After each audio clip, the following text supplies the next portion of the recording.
ये बात आप कैसे जानते हैं कि आपका जन्म हुआ है? ये किसने आपको बताया है? कहां से आपने पता किया है कि आप पैदा हुए हैं? यानी आपको लोगों ने ही बताया है, आपके अपनों ने बताया है कि आपका जन्म हुआ है। जिसका जन्म होता है उसकी मृत्यु भी होती है।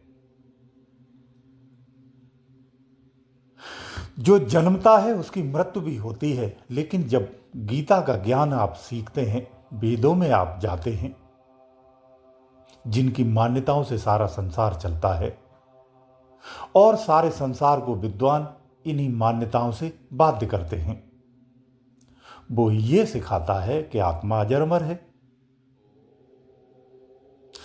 तो जन्म कौन लेता है? मृत्यु किसकी होती है? एक तो ये प्रश्न खड़ा होता है जो जानना आवश्यक है।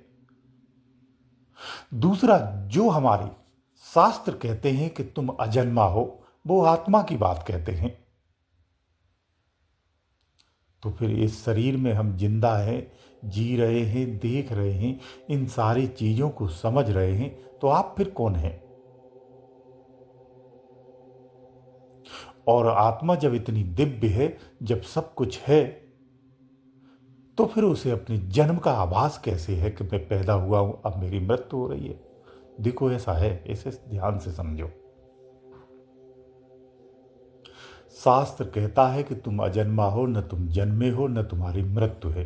तुम कभी पैदा ही नहीं होते हो, तुम फिर मृत्यु तो संभव ही नहीं है। जीव अविनाशी है। फिर जन्म की बात कहां से आ गई? यानी आपने लोगों की बातों पे आए हैं, आपने लोगों की बातों को सुना है।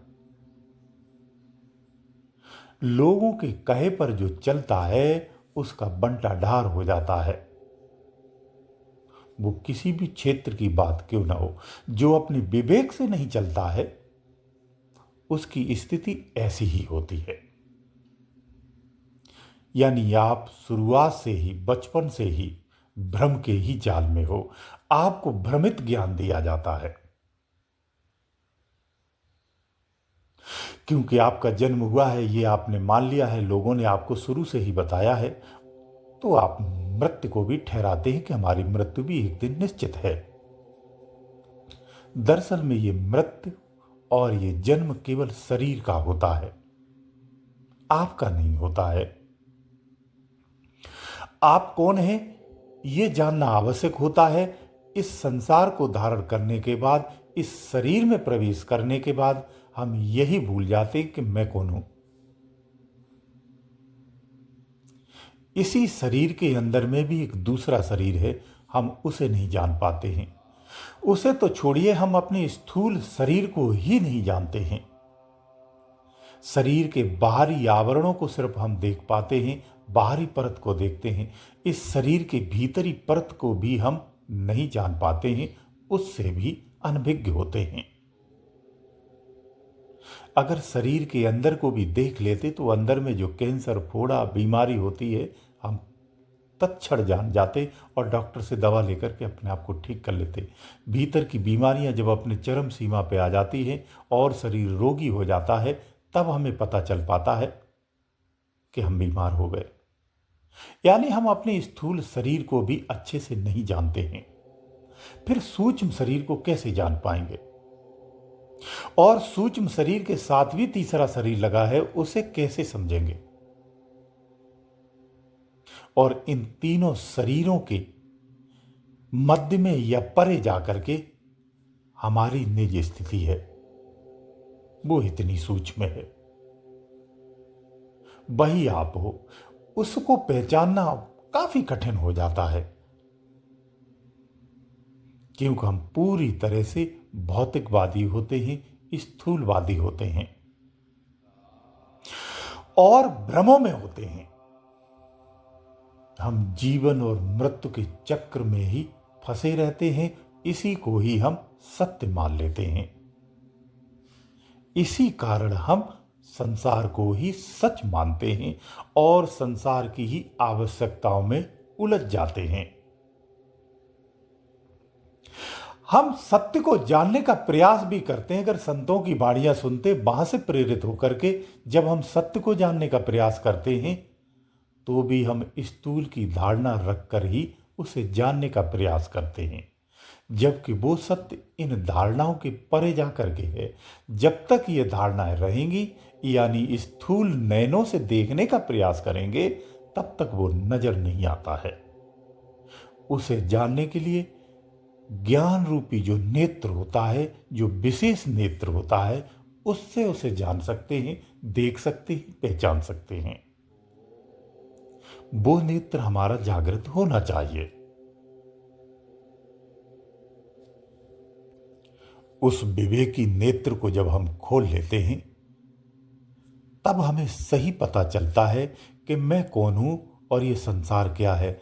उस नेत्र से जब आप देखते हैं, तो ये पूरा संसार आपको मिथ्या और झूठा दिखता है,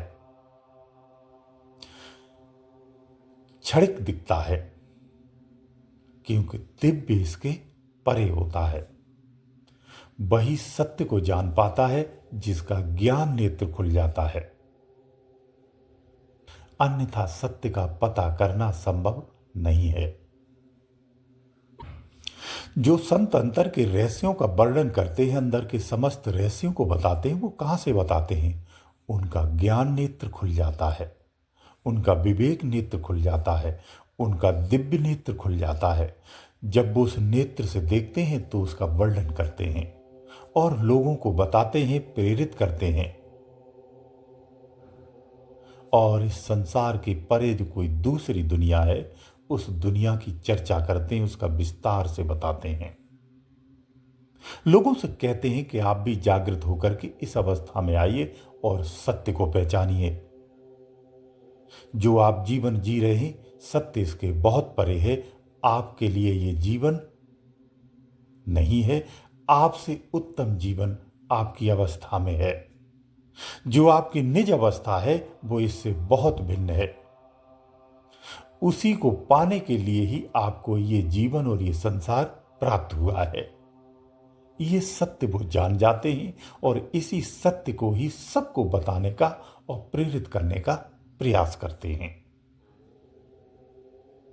इसीलिए ज्ञान चच खोलो, विवेक का चच खोलो, उस दिव्य आंख को खोलो जहां से सारे भ्रम दूर होते हैं और सत्य की पहचान हो जाती है। गुरुदेव दयालु।